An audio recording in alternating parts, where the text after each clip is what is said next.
자관 이렇게 해서 도림은 계로왕의 바둑 친구가 됩니다. 성을 수축하고 계로왕이 대공사를 벌이니까 창고는 텅 비고 국가재정은 파탄나고 백성들은 사역하느라고 힘들고 가난해지고 불평불만 쌓이고 나라가 계란을 쌓아놓은 것보다 더 위태로워졌다. 도림은 요지경이 되니까 내 임무를 다했다 라고 확신하고 고구려로 도망쳐 들어가서 장수왕한테 가서 성공했습니다 라고 얘기를 합니다. 그러자 장수왕이 군대를 모아서 침공을 하는 거죠. 분열되고 민심이 떠난 백제는 제대로 대응을 못했고 결국 한성은 허무하게 함락당하고 계로왕은 붙잡혀 살해됩니다.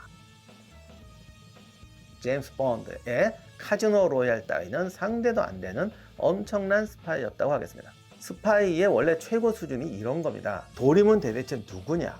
그 사람을 국정자문으로 삼아서 엄청난 정책을 핀다는 게 이게 가능한 일인가? 도림이 계로왕을 충동질해서 왕의 허용심을 일으켜가지고 궁궐을 크게 짓고 대공사를 일으켜서 재정 파탄을 내고 백성을 힘들게 해서 국론을 분열시켰다. 계로왕을 사치하게 만들어서 나라를 망하게 했다라는 게 아니라 더 중요한 것은 계로왕과 백제를 망하게 하려고 도림이 공작을 피는데 왜 하필 이런 정책을 제안했으며 그 정책이 왜 먹혔냐는 거예요.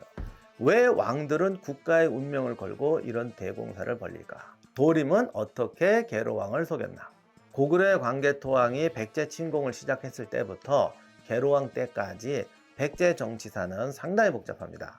이게 본토가 막 함락되고 막 이러니까 일본 세력이 지원해를 와주죠. 근데 이게 도움도 주지만 정치도 더 복잡하게 하고 또 그렇게 되니까 왕이 약해지니까 분쟁이 더 심해지고 이렇게 돼서 백제를 혼란하게 만드는 이제 이런 사태도 벌어집니다. 갑자기 그냥 왕이 바뀌었다. 뭐 이상한 일이 있더니 왕이 바뀌었다. 죽었다. 막 이렇게 돼가지고 그래서 이제 학자들도 흥룡이 암살 같은 거 상징하는 게 아니냐. 뭐 이렇게 해석하는 분도 계십니다. 계로왕은 어려운 시절에 집권을 했고 국왕의 권력은 많이 약해져 있는 때였다는 거죠. 한성도 관리가 안 되고 제대로 장악도 안 되는 거예요.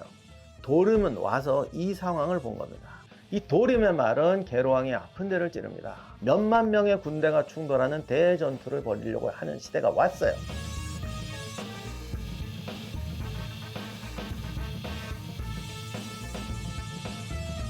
사실 이 갈등이 백제만 있는 게 아니잖아요. 국가 중앙집권화를 이루는 과정에서 작은 나라들이 고구려, 신라, 백제라는 세 개의 나라로 통합되고 이제 진짜 국가와 국가 몇만 명의 군대가 충돌하는 대전투를 벌이려고 하는 시대가 왔어요. 그러면 국가의 군대도 늘리고 재정도 늘려야 됩니다. 그러니까 이것은 삼국한테 모두 떨어진 과제예요. 그러니까 이런 문제, 왕과 귀족과의 갈등은 모든 국가에서 다 벌어진단 말입니다. 고구려도 장수왕 때 수도 천도하고 왕과 왕족, 귀족의 갈등으로 내전이 나고 엄청난 사람이 죽었다고 했습니다. 중요한 건 고구려는 왕이 이겼다는 거죠. 이게 계로왕한테 두 가지 문제의식을 던집니다. 고구려가 지금 왕이 이겼어요. 고구려가 내정을 정비하면 분명히 또 쳐들어오겠죠. 대규모 전쟁이 벌어지면 당연히 권력 중심으로 백제도 통합을 해야 됩니다. 그런데 백제는 왕이 여전히 귀족들 눈치만 보고 있어요. 당장 고구려의 상태가 궁금하죠. 쟤네들 지금 상태가 어떠냐, 내분이 어디까지 수습되느냐, 언제 우리한테 쳐들어올 것 같으냐, 지금 이 환색경보냐 적색경보냐, 적색경보가 되려면 얼마나 남았느냐, 이것도 궁금한 거고, 더 중요한 거는 나는 이렇게 바둑 장기나 뜨면서 쩔쩔매고 있는데 장수왕은 도대체 어떻게 성공한 거냐, 어떻게 해서 걔들을 좀 팰 수 있었냐, 궁금하잖아요. 그런데 도림이 온 거예요. 제가 볼 때 도림은 절대 산속에 살던 신분 낮은 바둑만 잘 두는 그런 승려는 절대 아닌 것 같아요. 왜냐하면 불교계에도 삼국시대 때는 이게 신분이 있습니다. 의상대사나 원효대사도 다 왕족, 귀족, 징골급이잖아요. 고위 승려는 대부분 신분이 높아요. 그러니까 국정이라든가 내부 사정을 잘 압니다. 이런 사람이 오면 계로왕은 이런 사람을 통해서 물어볼 게 너무 많은 겁니다. 도림은 이걸 다 알고 넘어올 때부터 그런 신분이었거나 아니면 최소한 그런 신분으로 위장하고 교육을 받고 넘어왔을 겁니다. 그리고 바둑을 두면서 계로왕의 궁금증에 대답하면서 대화를 하는 거죠. 처음에야 뭐 바둑 두면서 간을 봤겠지. 아까도 말씀드렸지만 바둑 두는 분들은 뜨면 안 되매. 이게 뭐 인생의 축도판이고 모든 세상의 모든 전략 이런 게 다 드러난다며. 뭐 다들 그렇게 말씀하시더라고. 그러니까 딱 바둑 두는데 오늘은 계로왕이 좀 이겨요. 아하, 대사. 오늘은 좀 잘 안 되시나 봅니다. 대마가 포위됐어. 그랬더니 이제 도림이 이렇게 말합니다. 하하, 아직 포위 안 됐습니다. 아이, 무슨 소리야. 내 눈에는 대사 주변에 검은 돌만 가득하구만. 이럴 때 스님이 하시는 말씀 있죠. 공적시색, 색정시공. 공적시색, 색적시공이라. 검은색이 검은색이 아니고 흰색이 흰색이 아닙니다. 이게 바둑 두는 얘기일까? 아니면 뭔가 의미가 있는 걸까? 뭐 이게 갑자기 나온 말이겠어. 평소에 서로 다 알고 있는데 갑자기 계로왕이 눈이 반짝하는 거지. 검은 돌이다, 검은 돌이 아니다. 귀족 세력이 다 귀족 세력이 아니다. 그 중에 내 편 만들 수도 있다. 이 사람이 뭔가 이걸 말하고 싶은 건가? 이렇게 교감이 되는 거 아니겠습니까? 그러면 이제 물리고 차 한잔 하면서 오늘 대사하고 저 이수 좀 배워주셔. 아, 제가 오늘 피곤해서 가야 되는데요. 아니야, 오늘 자고 가, 자고 가. 얘기 좀 해. 그리고 애들 물리고 조용히 물어보는 거지. 아까 혹시 이런 말 아니요? 뭐 이렇게 하면서 밤은 깊어가는 겁니다. 너무 유치한가? 그래도 드라마 수준 되잖아요. 계로왕 입장에서는 고구려를 이기려면 고구려의 비결을 배워야죠. 이게 장수왕이 도림을 파견한 이유이기도 할 겁니다. 삼국사기에 기록한 대화는 진짜 한 줄이에요. 그 대사 불러보면 30초면 다 됩니다. 아니, 몇 년을 같이 바둑 뒀대는데 그 얘기만 했겠어요? 그 얘기는 도림이 했던 모든 얘기에 딱 그 어떤 원칙적인 것만 얘기한 것이고, 그리고 사실 그런 원칙은 말하면서 다 알아요.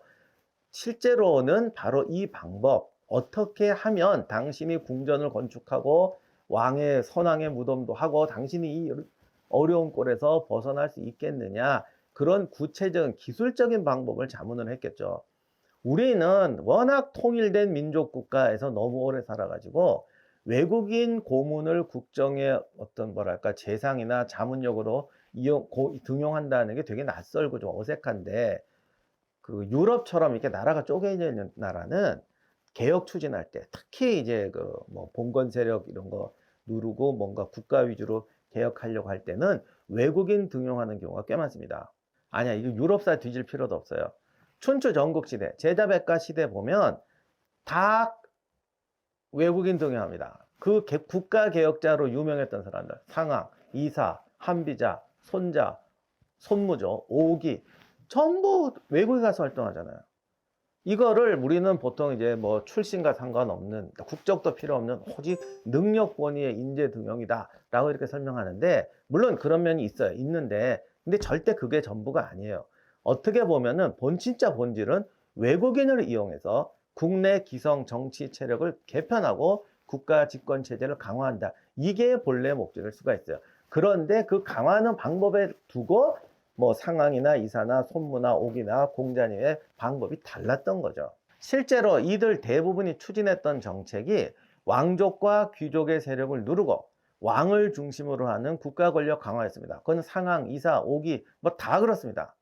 오자병법에 옥이에 관해서는 아주 명확하게 설명이 되어 있죠. 옥이가 마지막에 초나라에 가서 도왕에게 이렇게 말합니다.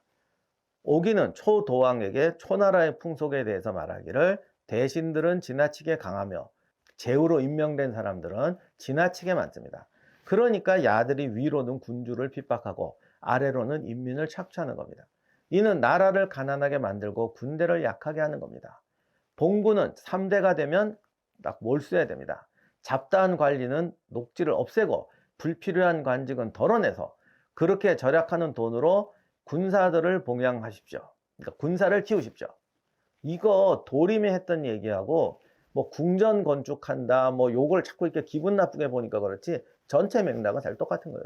도왕이 오기의 정책을 채용하니까 졸지의 초나라가 강해집니다. 그런데 중요한 건 도왕이 죽자마자 왕족하고 신하들이 봉기를 해서 장례식이 끝나기도 전에 오기를 살해해버립니다. 계로왕과 도림의 관계도 초도왕과 오기와의 관계하고 비슷하다고 보시면 정확합니다. 그러면 도림은 어떻게 개혁을 했을까? 처음에는 개혁이 진행이 잘 됐을 거예요. 왜냐하면 실패했으면 분노가 쌓일 것도 없어요. 오기가 정책을 냈는데 도왕이 거부했거나 하다가 뭐 10초 만에 그만, 10초 도왕이 하다가 뭐 한 달 만에 그만뒀으면 왕족이나 신하들이 뭐 화를 내고 오기를 왜 때려 죽이겠어요? 성공했으니까 때려 죽이는 거지. 그러니까 도림도 성공했잖아. 삼국사이가 이미 그 결론을 정하고 있어서 이게 막 엉망이야라고 해서 그렇지. 내용을 가만히 보면 홍수 방지 시설하고 도시 정비하고 아마 도성 주변의 농지도 대규모로 개간했을 겁니다. 궁궐 건축이 사치라고 하는데 전근대의 전국적인 경제 활성화를 추구하는 방법인 건축이 최고예요. 피라미드도 그렇고 이게 토목 성장이 반드시 나쁜 의미만 있는 건 아닙니다. 나름 다 합리적인 근거가 있어요. 다만 이걸 잘못 운영하면 더 큰 문제가 생기는 거죠. 근데 역사책에는 이런 메커니즘은 안 적고 다들 백성이 고생해서 분노가 솟았다. 뭐 그래서 실패했다. 이렇게 적는데 이게 참 보면은 예나 지금이나 정치가는 항상 백성 팔아. 그런데 백성이 고생하는 그런 정의로운 이유만 있어서 이 사람들이 봉기하는 게 아니에요.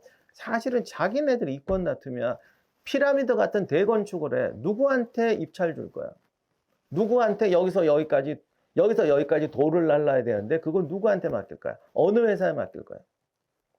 이렇게 큰 공사를 하면 지배 세력에게도 이권이 걸립니다. 궁정건축공사 마찬가지예요.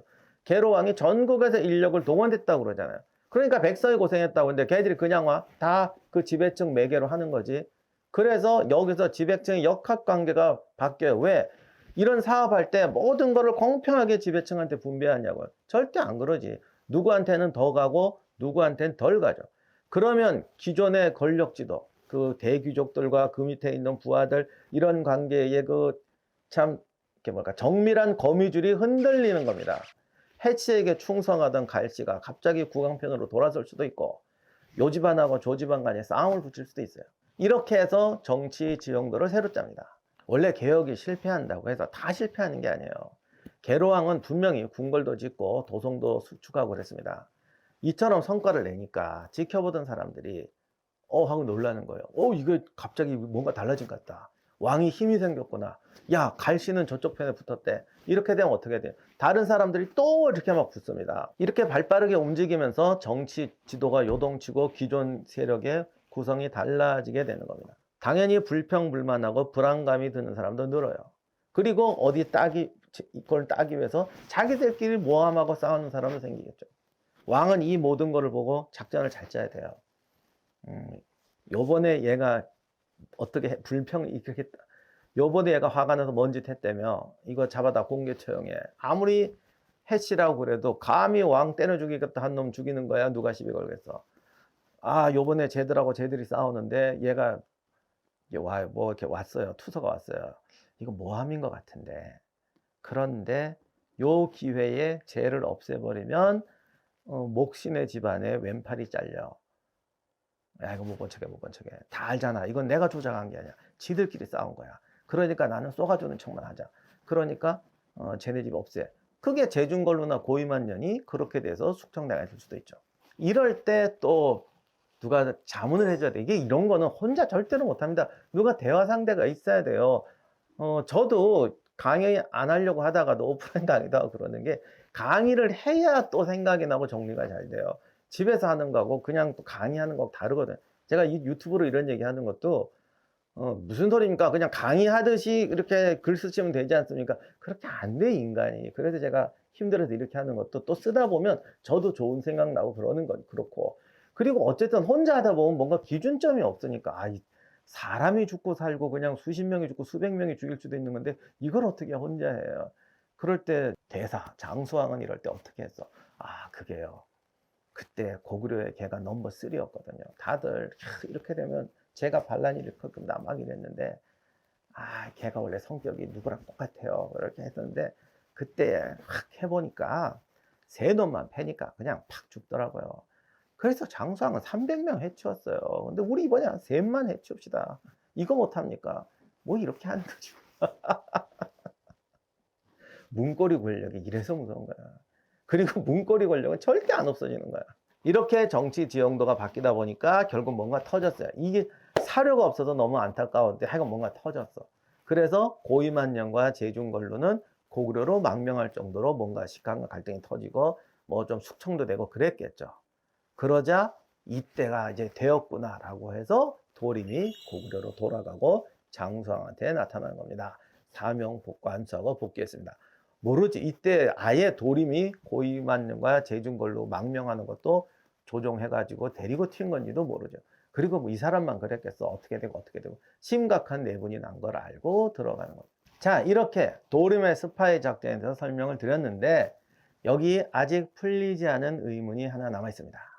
이게 어떻게 보면 더 중요한 건데 그 뭐냐?